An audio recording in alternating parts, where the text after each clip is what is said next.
Oi pessoal, como vocês estão? Espero que vocês estejam bem.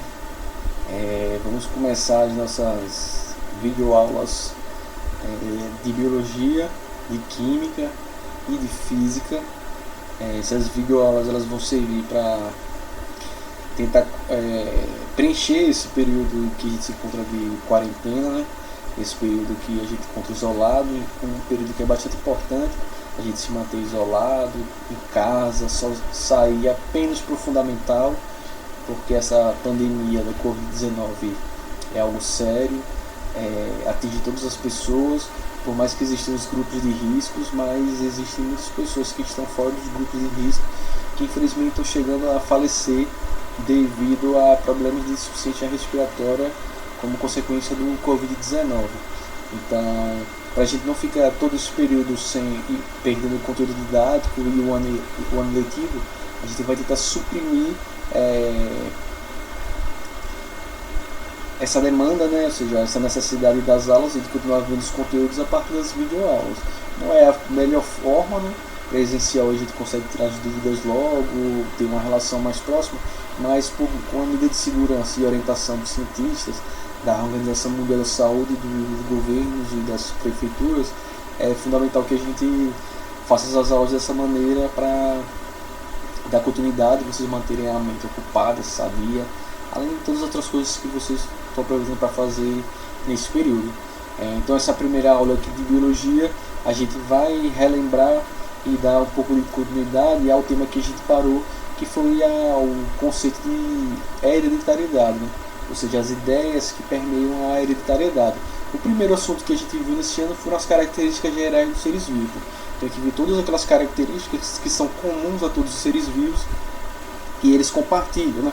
Ou seja, características que desde um ser muito simples como uma bactéria até organismos complexos como nós, os seres humanos e os mamíferos de forma geral, quais são as características que todos os seres vivos eles vão compartilhar. Então a gente viu todas essas características, né? A gente viu lá a presença de células, a irritabilidade, a nutrição, a respiração, a gente viu a movimentação, a gente viu todos os seres vivos são formados por células, a gente viu a influência que todo ser vivo está sofrendo processos evolutivos da seleção natural, que é um assunto que a gente aprofunda mais para frente, né? Quando for falar da evolução das espécies e a evolução humana. E a gente viu que uma dessas características gerais que são compartilhadas por todos os seres vivos é aquilo que a gente chama de hereditariedade. O que é a hereditariedade? Tudo que é hereditário é algo ou alguma coisa que é passado de uma geração para outra, ou seja, dos pais para os seus descendentes e dos seus descendentes para os seus futuros descendentes e assim sucessivamente, né? Então vocês aprenderam lá na história, por exemplo, aqui no Brasil, né?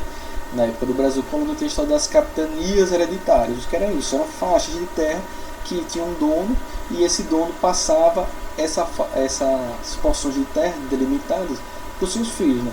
Então era uma herança, ou seja, uma porção de terra, um território do Brasil colônia que era passado de uma geração para outra, ou seja, do pai para os seus filhos, para os seus netos e assim sucessivamente. Então isso é algo que é hereditário. Então se eu tenho alguma coisa e eu vou deixar, sei lá, uma casa, um apartamento, vou deixar para o meu filho, então isso é uma herança, ou seja, é uma propriedade hereditária.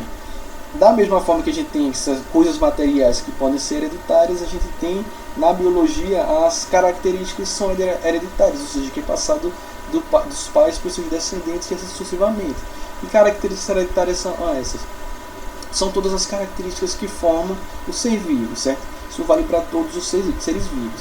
As características hereditárias, elas são transmitidas a partir dos processos reprodutivos, sejam eles processos sexuados, ou seja, que tem o cruzamento de gametas, sejam processos assexuados, ou seja, quando o indivíduo gera clones dele mesmo.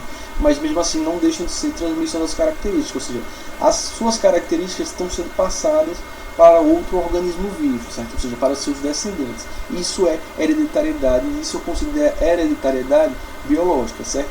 Transmissão de características de uma geração para outra a partir de mecanismos reprodutivos. Quais são exemplos de características hereditárias? Por exemplo, podem ser as características morfológicas, ou seja, as características que nos dão forma. Por exemplo, número de olhos, se a pessoa nasce com 2 olhos, a cor dos olhos, nasce com o nariz, se o cabelo é cacheado, se o cabelo é loiro, se o cabelo é marrom claro, se o cabelo é preto, se você vai nascer com 2 orelhas, se vai nascer com um coração, se você vai ter 1,77 m, se você vai ter 1,54 m, se você vai ter uma tendência a ter o corpo mais magrinho, se você vai ter tendência a ter o corpo mais gordinho. Ou seja, tudo isso são características hereditárias morfológicas que a gente herda dos nossos pais, certo? Que herdaram dos nossos avós, que herdaram dos nossos tataravós, a partir dos processos reprodutivos. São características morfológicas hereditárias, mas também a gente tem características hereditárias fisiológicas, ou seja, do funcionamento do corpo. Então a gente pode herdar características do funcionamento, ou seja, por exemplo, no caso de alguma doença hereditária, né? Então a gente pode herdar elas a partir, ou seja, tem um mau funcionamento no nosso corpo, por exemplo, o tipo de diabetes, né? Que tem vários tipos, mas por exemplo, pode ser a diabetes que se o corpo ele não absorve o açúcar do sangue, então você pode herdar isso dos seus pais, por exemplo, certo? Então podem ser as características hereditárias que dão a nossa forma, as características que dão o funcionamento do nosso corpo, às vezes características até comportamentais são hereditárias, ou seja, são herdadas dos nossos pais, dos nossos genitores que herdaram de outras pessoas. Então todas essas características que nos formam são classificadas como hereditárias e elas vão estar presentes aonde? No nosso corpo, as características hereditárias elas estão presentes aqui naquilo que a gente chama do nosso material genético, certo?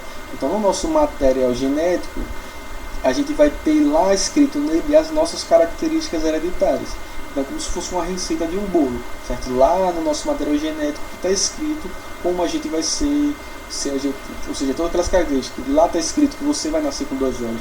Lá está escrito que você vai desenvolver 32 dentes na sua boca. Lá está dizendo que você vai alcançar 1,78 m de altura. Lá está dizendo que você vai ter unha nos dedos, certo? Então tudo isso está escrito no nosso material genético, que é herdado nos processos reprodutivos. Dentro de todas as células do nosso corpo, a gente vai ter um material genético, certo? Então nosso DNA, que é o nosso tipo de material genético, ele vai ter todas as características em todas as células do nosso corpo. Então lá na nossa estrutura celular, no interior das células, dentro do núcleo, a gente vai ter o nosso DNA, que é o nosso material genético, né? O DNA é uma sigla que deriva do termo ácido desoxirribonucleico, é um tipo de ácido nucleico, certo? E que é um composto orgânico no nosso corpo, e é nele que vai ter todas essas características. Então ele está lá contido dentro das nossas células, dentro do núcleo das nossas células. Todas as células do nosso corpo têm o mesmo DNA, certo? Então as células da nossa pele, as células dos neurônios do nosso cérebro, as células do nosso coração, todas elas têm o mesmo tipo de DNA que foi herdado dos nossos pais, certo? Então o ácido desoxirribonucleico, a sigla DNA, que é a sigla em inglês, certo? É uma convenção internacional. Então em todos os lugares do mundo, se fala em qualquer idioma, DNA vai ser uma convenção DNA se chama DNA, certo?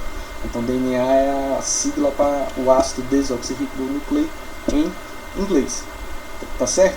Então lá dentro das nossas células, dentro do núcleo das nossas células eucariontes, que são as células que têm núcleo, como a gente já viu nas aulas anteriores, a gente vai ter o nosso material genético, o nosso DNA, certo? Então, como é a organização do nosso DNA lá no interior das nossas células?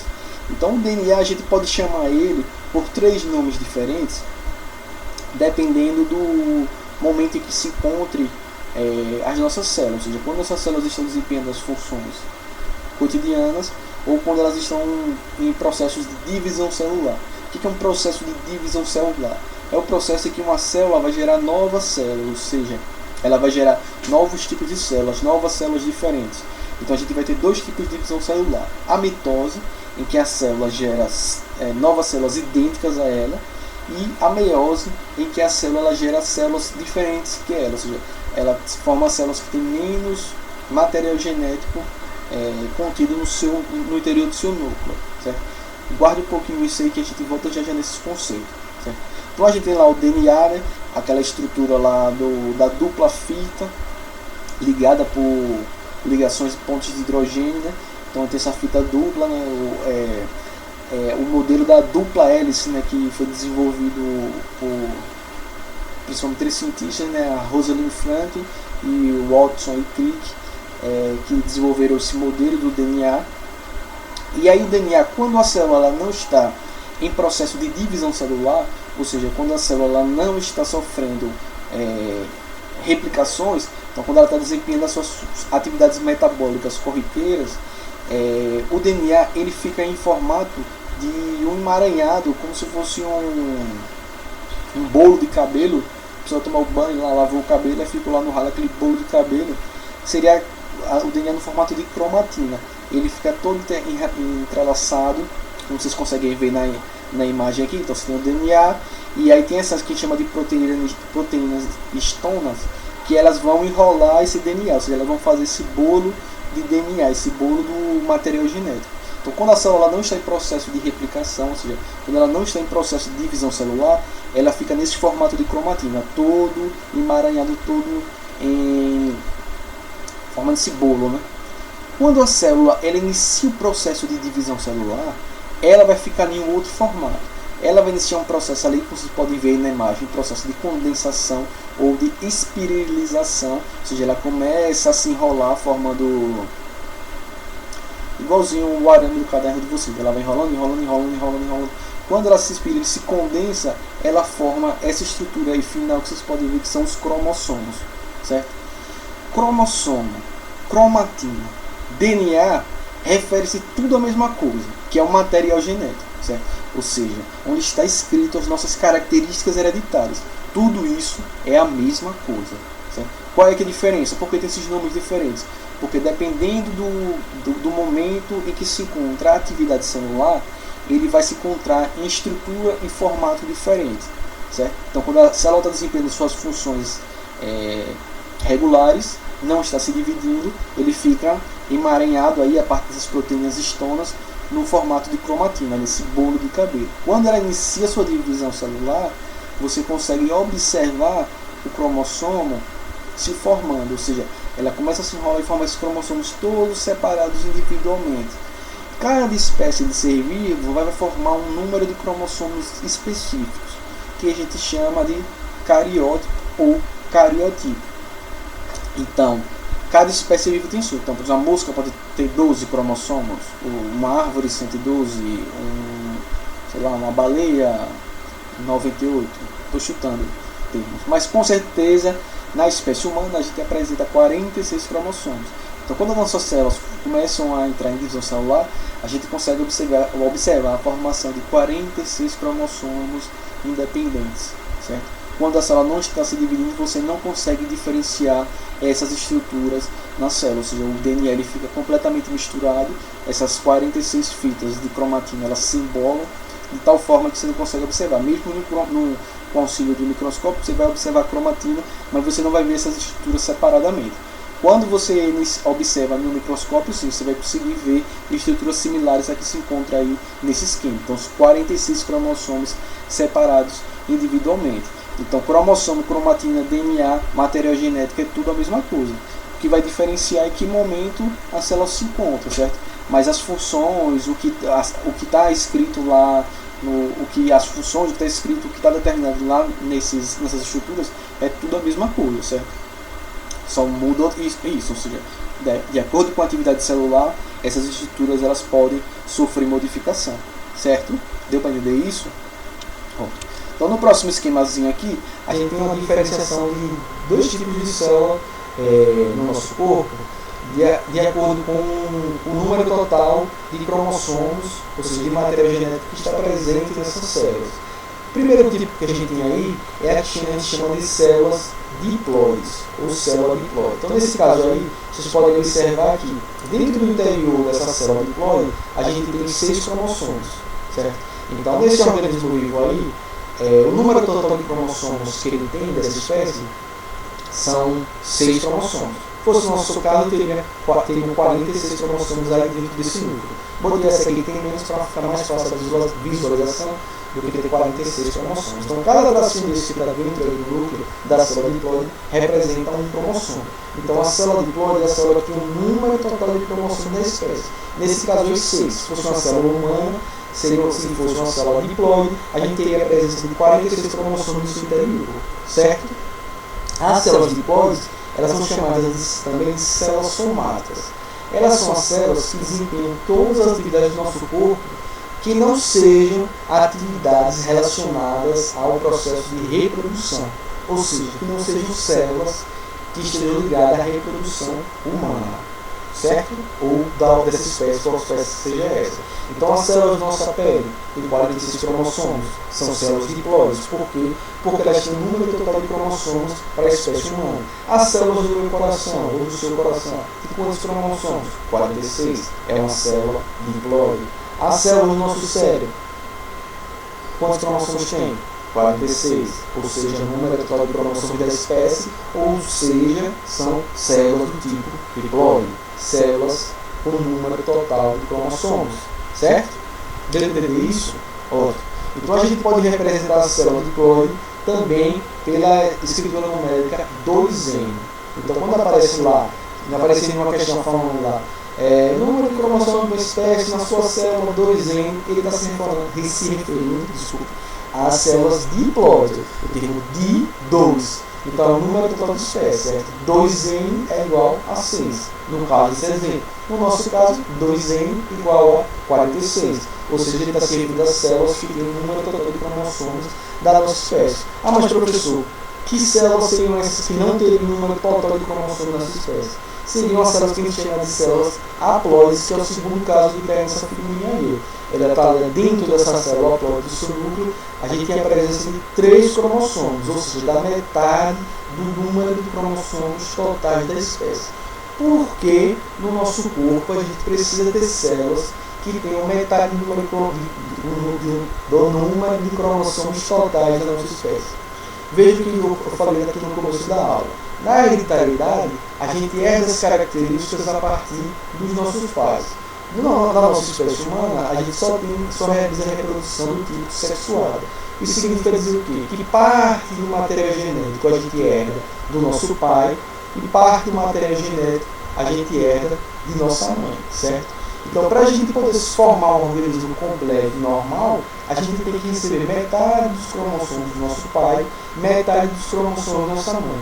Então, a gente tem que receber 23 cromossomos do nosso pai e 23 cromossomos da nossa mãe, para quando ocorrer a fecundação, ou seja, a combinação do gameta masculino com o gameta feminino, a gente possa formar um indivíduo com 46 cromossomos, 23 do pai e 23 da mãe. Então, no processo reprodutivo, ou seja, para que a hereditariedade ocorra, a gente precisa no nosso corpo formar células que tenham metade do número de cromossomos.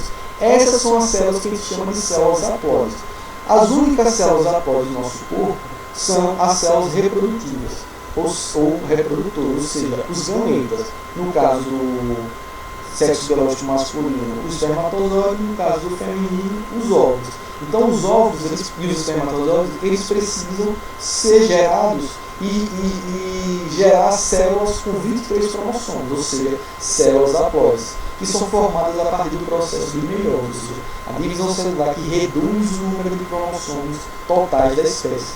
Então, as únicas células haploides, ou seja, que tem metade do número de cromossomos em um ser vivo, são as células reprodutoras. No nosso caso, nossas células haploides, nosso espermatozoide, nossos óvulos, apresentam 23 cromossomos. Então, haploides são células que têm a metade do número de cromossomos totais. No caso do nosso esquema que vocês conseguem observar aí, nossa célula haploide apresenta 3 cromossomos. Por que ela apresenta 3 cromossomos?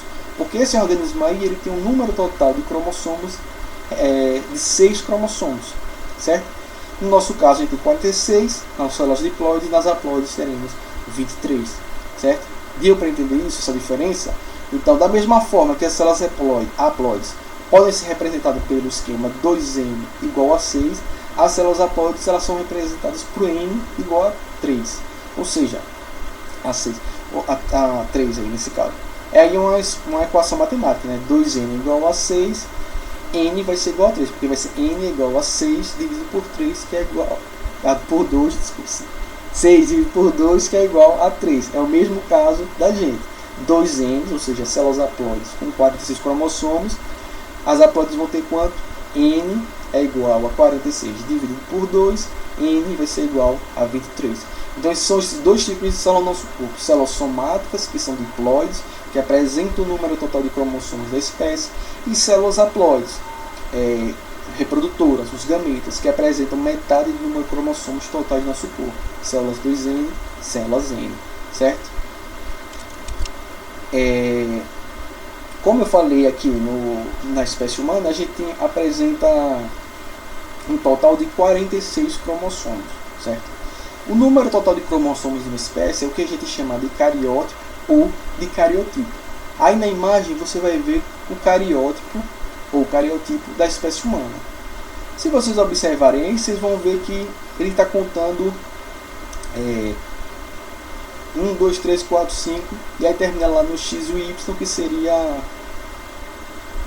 o 23, né? Porque ele não está contando aí os 46. Mas você veja que cada um desses tracinhos é um cromossomo. O que é que acontece? Os cromossomos do nosso corpo, eles se agrupam em pares, certo? Que pares são esses? Lembra lá do que eu acabei de dizer. A gente recebe metade dos cromossomos do nosso pai, metade dos cromossomos de nossa mãe. Isso significa dizer o quê? Que os 23 cromossomos que a gente recebe do nosso pai vão gerar pares com os 23 cromossomos que a gente recebe da nossa mãe. Então a gente recebe cromossomos iguais em estrutura e formato do nosso pai, iguais em estrutura e formato da nossa mãe. E eles se agrupam em pares. Esses pares de cromossomos que têm estrutura similar, tamanho e formato similar, a gente chama eles de cromossomos homólogos, certo? Então aí você vai ver que esse cariotipo ele está separado nos pares. Então se tem 23 pares, lá o último que tem o X e o Y, que já eu explico, é o 23º par, então significa dizer que a gente tem 46 cromossomos. Então vamos falar, o par 1 é aquele primeiro 1A.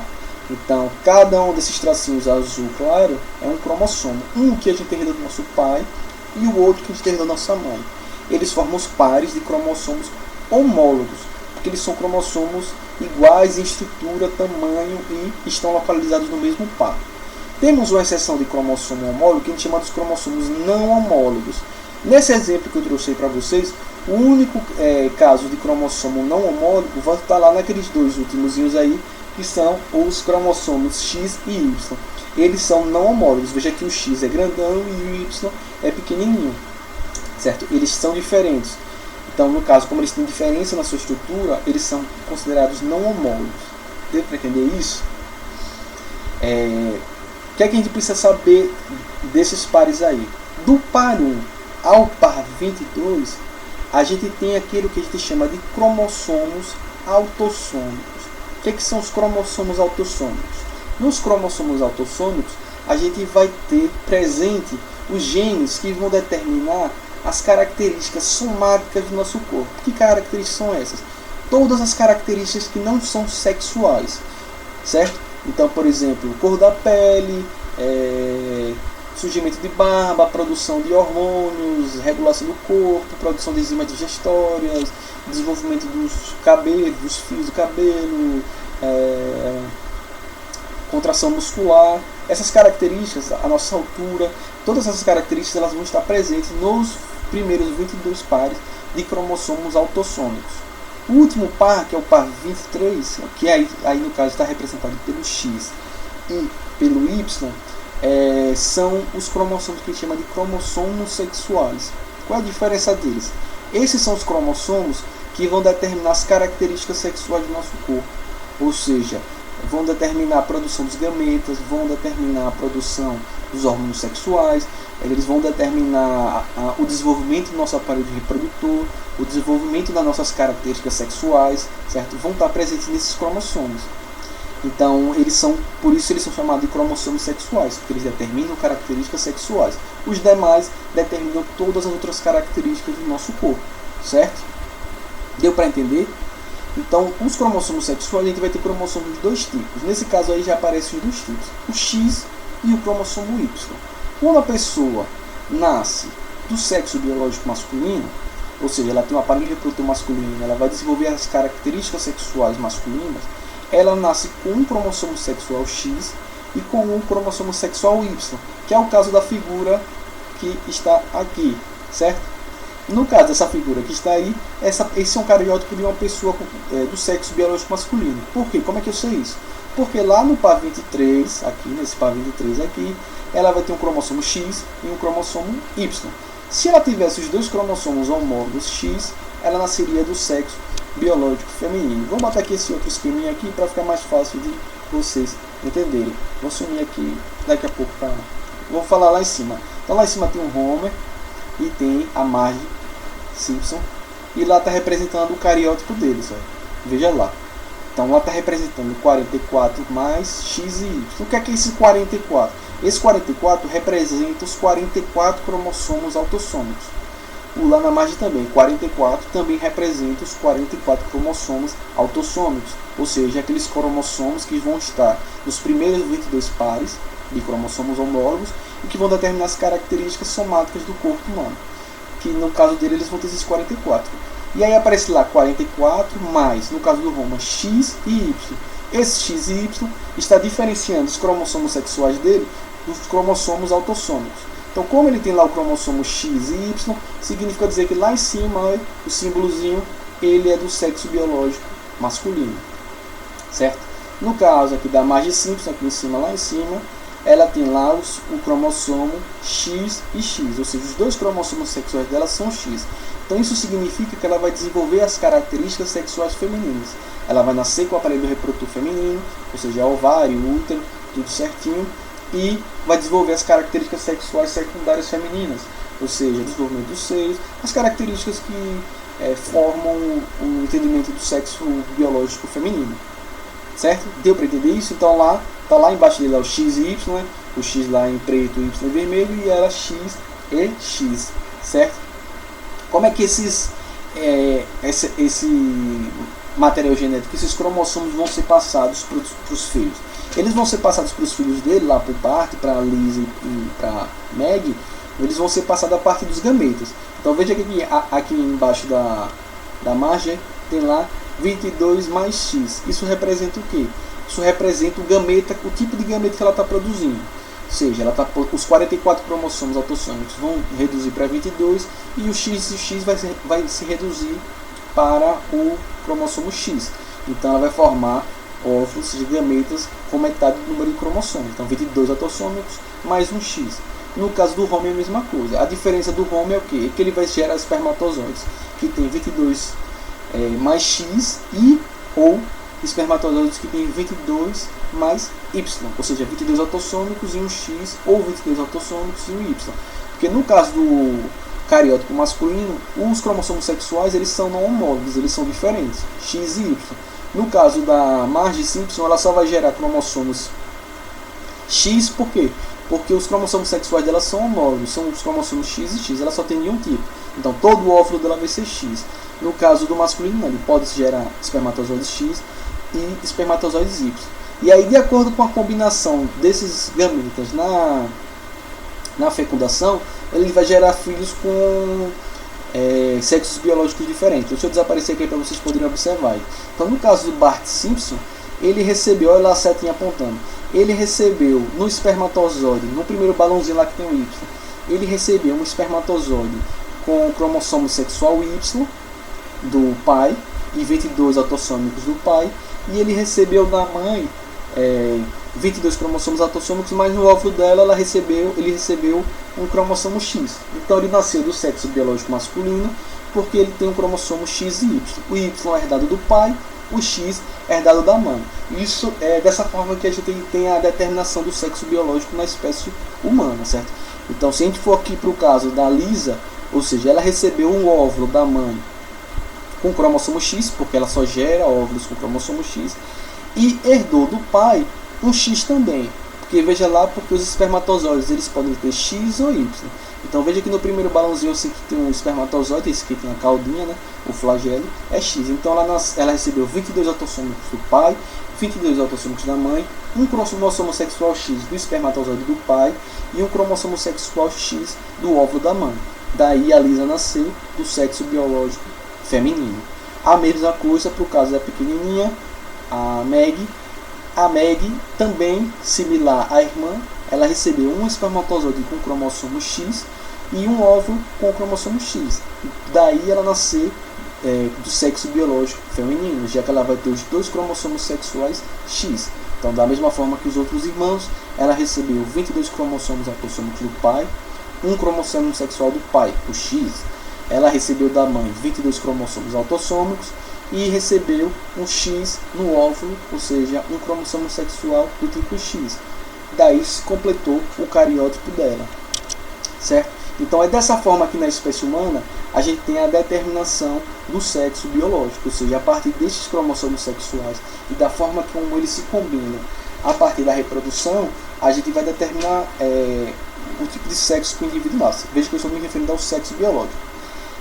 Outra coisa que é importante saber aí, que dá para saber por lógica, é que quem determina o sexo biológico que o indivíduo vai nascer é o tipo de espermatozoide, certo? Não é o tipo de óvulo. Todo óvulo sempre vai carregar o cromossomo X. Então, o que vai determinar se aquela futura criança vai ser do sexo biológico masculino ou feminino é o tipo de espermatozoide que fecunda aquele óvulo. Ou seja, se for espermatozoide cromossomo X, nasce sexo feminino.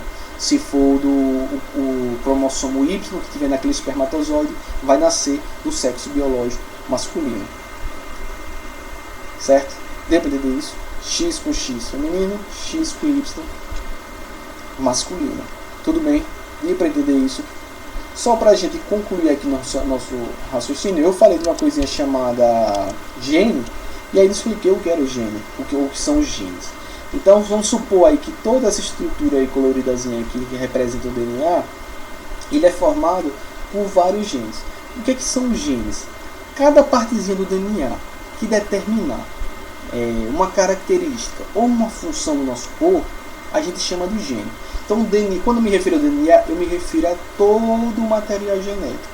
Quando eu falo do gene, eu estou falando de um trecho, ou seja, de uma parte do DNA que determina uma função. Por exemplo, aí eu separei, está separada essa figura, 3 genes diferentes. Por quê? Cada partezinha desse DNA vai determinar uma característica, uma função. Então, por exemplo, se você tem a parte do DNA que determina a cor dos seus olhos, vai ser um gene. A parte do DNA que determina a produção do hormônio do crescimento é outro gene, outra partezinha do DNA. Então, cada parte do DNA que determina uma característica ou função, ou seja, cor dos olhos, característica,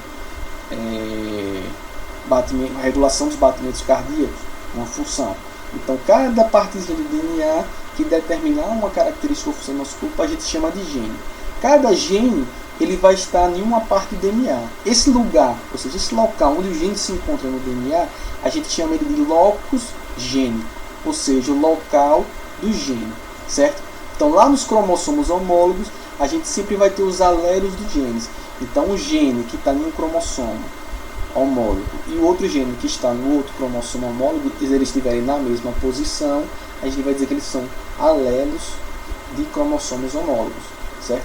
Mais para frente, quando a gente for falar das leis de Mendel sobre a heteridade, a gente vai entender um pouquinho melhor sobre o que são esses alelos. Mas eu quero dizer que isso é o quê? Que os genes eles vão, na maioria dos casos, trabalhar em duplas, certo? Então, é um gene em um locus de um cromossomo que a gente recebeu do nosso pai, vai atuar em conjunto com o gene no mesmo locus no cromossomo homólogo que a gente recebeu de nossa mãe, certo? Então, eles atuam de forma conjunta e conectada, certo? Deu para entender? Essas são as primeiras noções sobre genética. Na próxima videoaula a gente vai aprofundar mais algumas questões, entender um pouco sobre fatores congênitos, genéticos,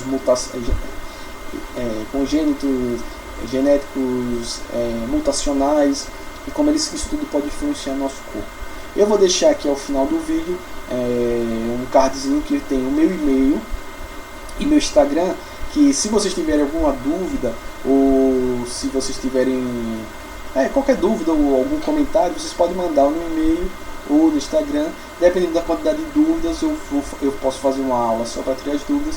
Se as dúvidas forem poucas, eu vou responder individualmente a vocês. Vocês podem usar qualquer um desses dois métodos para mandar. A pessoa não tem e-mail, não tem Instagram, aí você vê se seu pai, seu tio, seu irmão, se alguém tem e-mail, e aí você manda um e-mail e pergunta. Ou então pode ir lá também no direct lá do Instagram também mandar, a pessoa não entende isso, e como é isso. Ou então, eu vi tal coisa lá no jornal, é sobre isso que você estava falando.